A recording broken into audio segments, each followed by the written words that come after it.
আপনি কার জন্য অপেক্ষা করছেন? আমার হাজবেন্ডের জন্য। আপনার হাজবেন্ড একটা স্টুপিড। এক্সকিউজ মি, আমি আপনাকে ক্ষমা করতে পারি, কিন্তু আপনার হাজবেন্ডকে ক্ষমা করতে পারছি না। আমি কি আপনাকে চিনি? আপনি আমাকে চিনেন না, কিন্তু আপনার স্টুপিড হাজবেন্ড আমাকে খুব ভালোভাবে চিনি। তো আমি কত খুঁজেছি, আচ্ছা কোথায় উধাও হয়ে গেছে কোনো পাত্তা নেই। আপনার হাজবেন্ড আমার খুব ভালো ফ্রেন্ড, গত 3 বছর ধরে কোনো যোগাযোগ হয়নি, খুঁজে পাইনি। আপনাকে ঠিক চিনতে পারছি না, এটাও আপনাকে দেখিনি। আমাকে তো বিয়ের দাওয়াত দেয়নি, কোনো যোগাযোগ নেই এখন। আপনাকে আমি কিভাবে চিনি সেটা এখন বলবো না, আপনার স্বামী আসুক তারপর বলবো। আপনার নাম কি? আমার নাম বললে আপনি চিনে ফেলবেন। আপনি আমার নাম শুনেছেন, আপনার হাজবেন্ড আপনাকে বলেছে, আমি sure.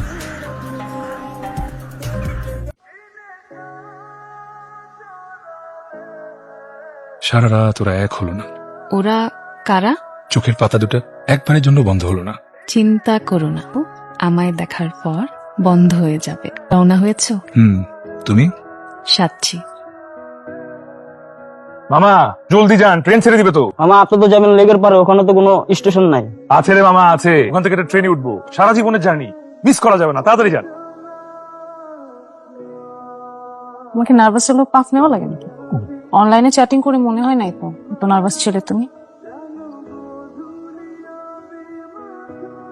O I am sorry. Sorry কেন? ফুল কিনে আনতে ভুলে গেছি। অনেক প্রথম দেখাতে তুমি 19 মিনিট লেট। সরি। ওকে, আমিও চাইলে ফুল আনতে পারতাম, তোমার তাড়াহুড়ো দেখে আমিও আনতে ভুলে গেছি। দুই দশকের প্রেমিক প্রেমিকারা প্রথম দেখার দিন কি করতো জানো? গাছতলায় দেখা করতো। সে গাছের উপরে নিজেদের নামে প্রথম অক্ষর লিখত, পাশে দুটো অক্ষর, মাঝখানে একটা প্লাস। তারপর কাঠুরে এসে যে গাছ কেটে নিয়ে যেত, তাদের ভালোবাসা হয়ে যেত ফার্নিচার। তুমি একটা খুঁতির মোনালিসা রিমি। ইরশাদ, ইরশাদ। খাব্য করছি না, সত্যি বললাম। সে ব্রুনি তোমার হচ্ছে। এই জন্যই না তোমার কখনো প্রেম হয় নাই। প্রেমিকারে কি কথা শুনতে ভালোবাসে? কখনো কখনো।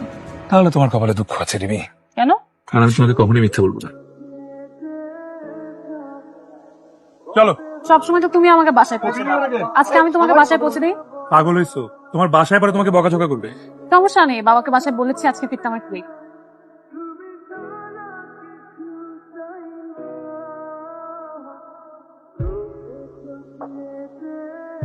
Happy birthday to you, happy birthday to you. তুমি এত কিছু মানে। আমি রেডি করেছি সারপ্রাইজ করার জন্য। থ্যাঙ্কস। তুমি এটা সারা জীবন পড়ে থাকবে অনিম, কখনো মনে করবে না তুমি একা আছো। আমি আমার একটা ব্যক্তিগত পৃথিবী তোমার এই আঙ্গুলে গুঁজে দিলাম, এখানে তুমি সারা জীবন থাকবে। যদিও লজ্জা লাগছে, কিন্তু বলা উচিত। আমি তোমায় ভালোবাসি। আমিও তো বাসি। একটু বাঁ দিকে সরে গেছে। থাকো, সবসময় সবকিছু পারফেক্ট হতে নাই। আগে তো কখনো এমন হয়নি। আগে তো কখনো তুমি আমার আগে আসোনি, আজকে এসছো না। আজকে সবকিছু যখন ব্যতিক্রম হচ্ছে, একটু ব্যতিক্রম হোক। রিমি, তোমার যা বলার আমাকে বলো। তুমি ভেবো না আমি কষ্ট পাবো, কিংবা আমি মনে অনেক আঘাত পাবো। আমাদের প্রথম দেখার দিন হাইফেন দূরত্ব নিয়ে তুমি বলেছিলে মনে হয় রিলেশনশিপে স্পেস থাকাটা জরুরি। তো এতটাও স্পেস থাকা জরুরি না অনেক, যে স্পেসে একজন আরেকজনকে হাত বাড়িয়ে খুঁজেই পাওয়া যায় না। আমি তো সবসময় তোমাকে খুঁজে পেয়েছি। আমি পাইনি। গত 3 বছরে তুমি আমার থেকে কতবার দূরত্ব নিয়েছো জানো? 6 বার। তোমার যখন প্রয়োজন হয়েছে তুমি সবসময় আমাকে পাশে পেয়েছো, আমার যখন প্রয়োজন হয়েছে ভেবে দেখেছো তুমি আমার পাশে ছিলে কিনা? কাছে থাকার জন্য সবসময় যে সশরীরে পাশে থাকতে হবে তা তো না। মানুষ তো হাতের আঙ্গুলও থেকে যায়, এমন তুমি আছো আমার আঙ্গুলে লেগে। গত 3 বছরের সম্পর্কে আমি কি তোমার বিরুদ্ধে কখনো কোনো অভিযোগ করেছি? না। মধ্যে আমার একবার প্রচন্ড জ্বর হলো, 103 ডিগ্রি। আমি হুঁশ হারিয়ে সারা রাত শুধু তোমার নাম বলতে থাকলাম। আমার শুধু মনে হচ্ছিল যদি তোমাকে একটু দেখতে পারতাম, পাশে এসে বসতে, ঠিক হয়ে যেতাম। সেটা তো সম্ভব হয়নি, তুমি তো যোগাযোগ বন্ধ করে বসেছিলে। আমার যে কি হয় আমি জানি না রিমি। মাঝে মাঝে আমার দূরে সরে যেতে ইচ্ছা হয় সবকিছু থেকে, এখানে কোথাও কেউ থাকবে না, এমনকি তুমিও না। অথচ আমি তোমাকে প্রচন্ড ভালোবাসি। আমি জানি, এই জন্য তো তোমার বিরুদ্ধে আমার কোনো অভিযোগ নেই। তুমি তোমার দেওয়ার সব কথা সবসময় রেখেছো। গত 1 বছরে তুমি আমার মধ্যে কোনো পরিবর্তন লক্ষ্য করেছো? করেছি। কেমন? তুমি সবসময় আগে নিজ থেকে আমাকে ফোন দিতে, গত 1 বছর খুব কম নিজ থেকে ফোন দিয়েছো। কথা বলার পরিমাণ কমেছে, আগের মতো করে হাসো না এখন, আর চোখে নিচে দাগছে। ডার্ক সার্কেলটা গত কয়েক মাসে। আমি ঘুমাতে পারছি না অনিম, আমার একটা সিদ্ধান্ত নিতে হয়েছে। ছেলেটাকে রিমি তুই স্কুলে আছিস কতদিন? এই তো 6 মাস হবে। ভালোই হলো বাচ্চাকে স্কুলে ভর্তি করে। বাই দ্য ওয়ে পরিচয় করে দিচ্ছে, এটা আমার ভাই অভি।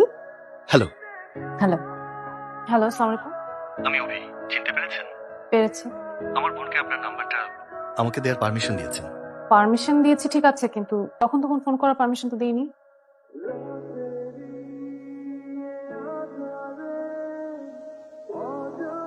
ভেবেছিলাম আপনি আজকেও না করবেন। আমি কি হ্যাঁ বলে কোনো অপরাধ করে ফেললাম নাকি? অবশ্যই না।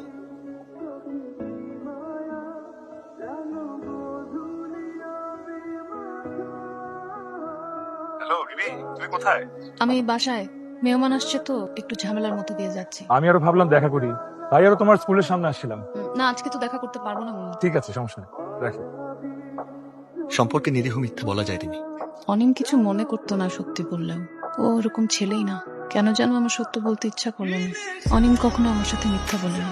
একটা কথা কি রিমি, অন্যকে নয়, ইম্পর্টেন্ট হলো আমরা নিজেকে মিথ্যা বলছি কিনা, এটাই আসল বিষয়। অনিম আপনার সাথে অনেস্ট, কিন্তু সে কি নিজের সাথে অনেস্ট? ভালোবাসা ভীষণ ন্যাচারাল, জোর জবরদস্তি করে ভালোবাসা হয় না।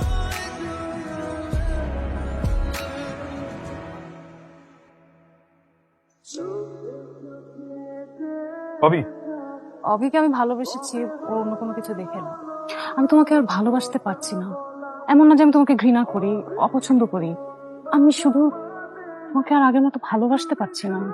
সরি। আরে তুমি তো মনে হচ্ছে এখন আমাকে গিল্ট ফিল করছো।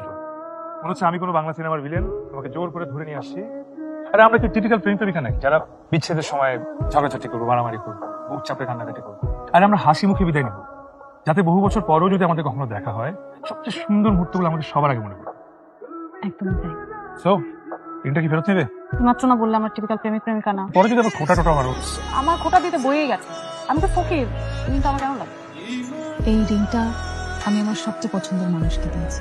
তোমাকে তো আমি অপছন্দ করি না। তুমি এই রিংটা তোমার সবচেয়ে প্রিয় মানুষকে দিয়েছি। সো এখন তো আসতে হয়। ভালো থেকো অনিম। তুমিও।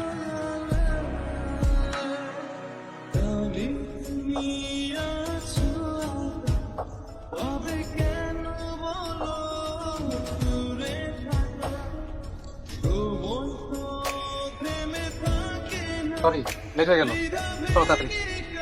আপু শায়ান। হ্যালো, অসম্ভব। কে উনি? আমি চিনি না, উনি বললেন উনি তোমাকে চেনেন।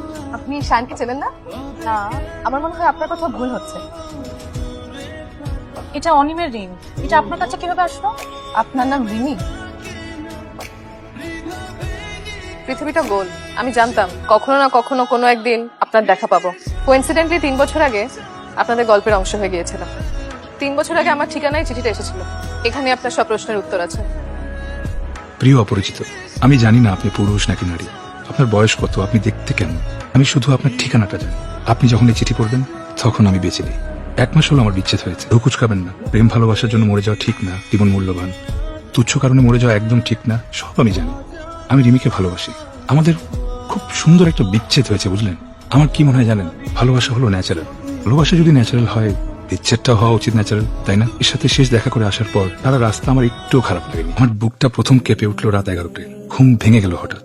দিকে তাকিয়ে আমার বুকটা কেঁপে উঠলো, বুঝলেন? ঠান্ডা লাগা ছাড়াই শ্বাসকষ্ট শুরু হলো আমার। একই ব্যথা। বারবার জেগে উঠে দেখতে বুঝলাম আমি আর সামনে পা বাড়াতে পারবো না। আমার পথ বন্ধ। এলাকা ছাড়লাম, যোগাযোগ শেষ। আমি মারা যাবো আজ। মৃত্যু হবে খুব স্বাভাবিক একটা প্রক্রিয়া। আমি গলায় দড়ি দিচ্ছি না, বিষ খাচ্ছি না, ছাদ থেকে লাফ দিচ্ছি না। আমার ঠান্ডা লাগলে শ্বাসকষ্ট হয়, এত বেশি কষ্ট হয় যে ইনহেলার নেওয়ার প্রয়োজন পড়ে। এবং আমি ঠিক করেছি এই শীতের রাতে আজ ছাদে উঠবো এবং উঠে সবার আগে ইনহেলার গুলো ফেলে দেবো। আজ ঠান্ডা পড়ার সম্ভাবনা সবচেয়ে বেশি। চিত হয়ে সাথে শুয়ে থাকবো, কুয়াশায় জমে যাবো, একটু পর মাথা ভারী হয়ে যাবে, শ্বাসকষ্ট হবে, গড়ি খাবো ছাদ জুড়ে, কপালের রগ ফুলে উঠবে, না পেরে পাথুরে দেয়ালে আঁচড় কাট।